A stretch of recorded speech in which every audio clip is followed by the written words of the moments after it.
50-yard touchdown. Cowboys would win it 24-23. Longley would become a folk hero in Dallas, one of the really memorable games in Thanksgiving history. So it will be the Cowboys and Washington again today.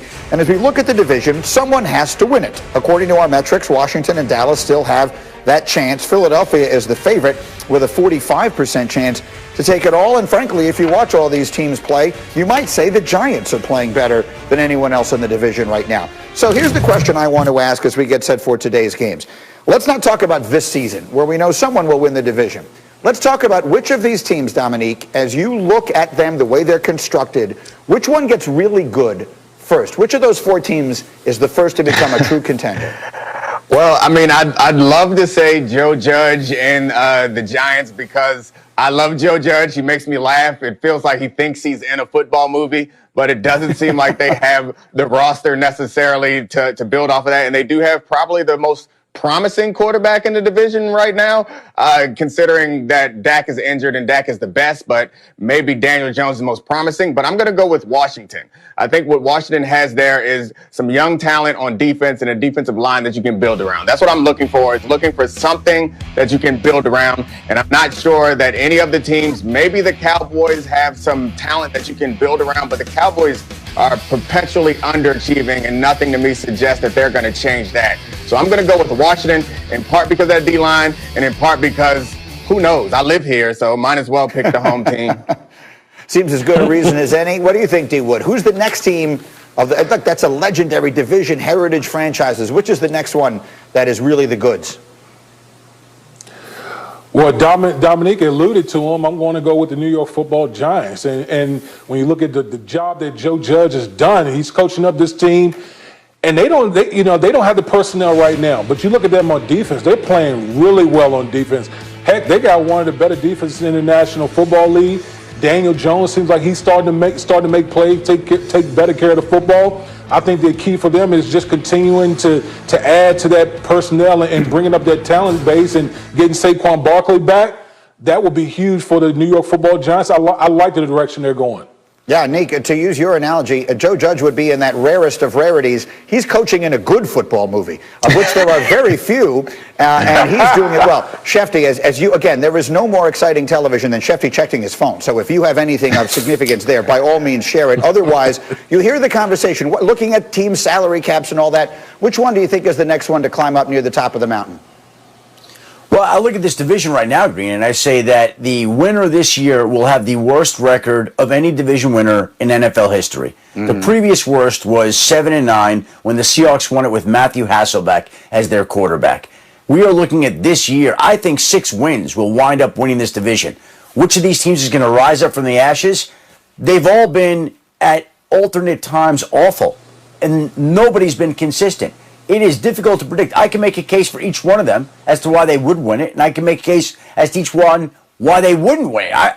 I don't know how this is going to shake out. I just know that we've never seen a division like this, and I think 6 wins gets it done in the end. You know what? I will have to leave the conversation with this, Dominique. It has to be said that the Philadelphia Eagles are in the best position to win the division for one reason and one reason only, and that is because a tie is better than a loss. And I don't care if Ryan Clark yells at me, and I don't care if Rex Ryan yells at me, and when do we have time to have this conversation? I'm right. Nick. When do we have time to have this conversation? Because I understand your point. I don't completely disagree with you. However, maybe the reason why they only have 3 wins is because the culture and tone that they set by not trying to win in that moment has set them back. I'd much rather lose that game and feel like we are a team that is shooting for the stars, trying to win, than kind of get a tie and maybe back my way in the playoffs to get my head bust for an extra week in the playoffs. Like, to me, that's the argument against it. I don't completely think you're wrong, but the argument that they were making is that it is bad culturally to set that tone culturally. You can't argue that the culture of any team, including the Eagles right now, is that of a winning organization, and that might have contributed to it.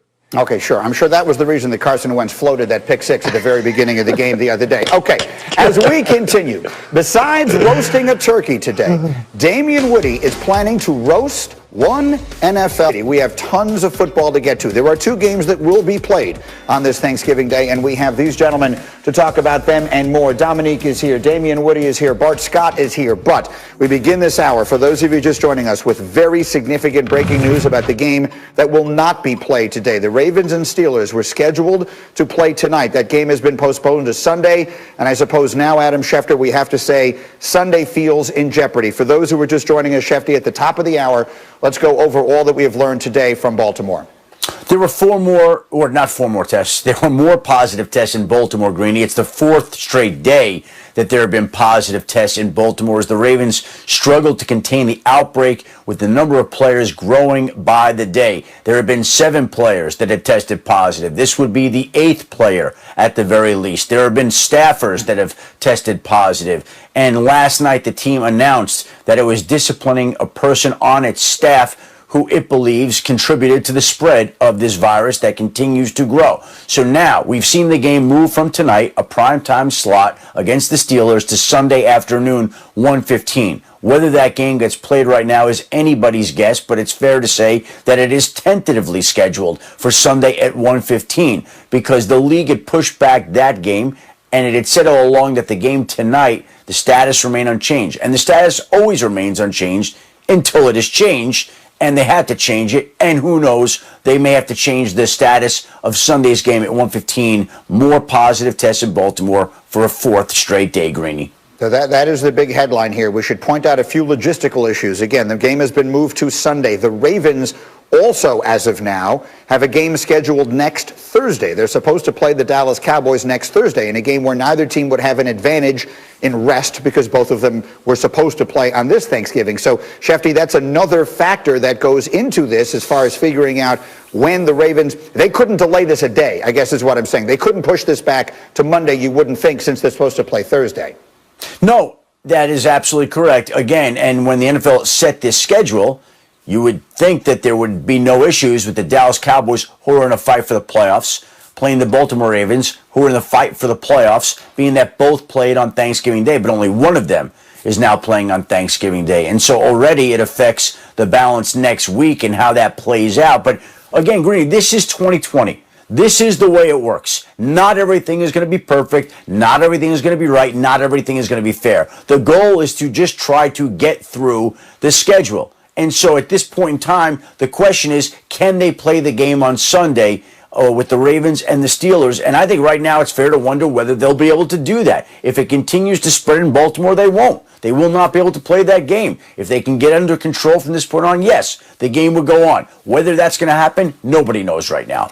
Well, Ali, I want to stay here a minute because I think we should get into then what would happen in the event. Shefty, we're in a different place on the calendar and the schedule now than we were week 3, week 4, when we saw these things happen with New England. We saw them happen with Tennessee. We're now at a place where teams don't have bye weeks. They don't really have any wiggle room. So in the event they can't play Sunday, and by all means, if whatever it is you're looking at on your phone is significant, just tell us. But if they can't play Sunday, then what happens? Then all of a sudden we have a game that hasn't been played between 2 playoff contenders. What are the contingencies? Well, Greeny, it's interesting. You're asking me this right now, right? The news is coming in.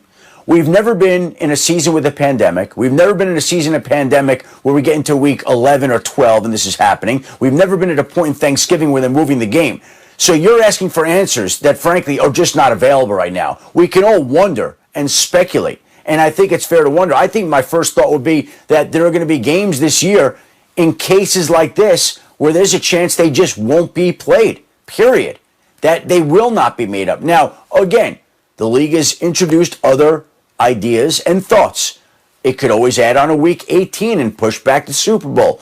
It could wind up forfeiting a game. We haven't seen a team do that yet. There are any number of scenarios. The league has talked about adding an 8th playoff team in each conference where basically the top seed would lose the bye in the first week and each team would go on. How it shakes out, nobody can say right now because we've never been in a situation like this to know how it's going to work. I guess my thought is we've seen that the league, which has done a great job handling this by and large, is determined to push forward and play these games. So if you lose a game off the calendar, maybe the playoffs are based on win percentage.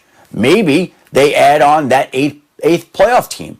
Again, it's unfolding in real time. There's no basis, no precedent for which we can base this upon. We're trying to figure it out as we go along, as is the NFL.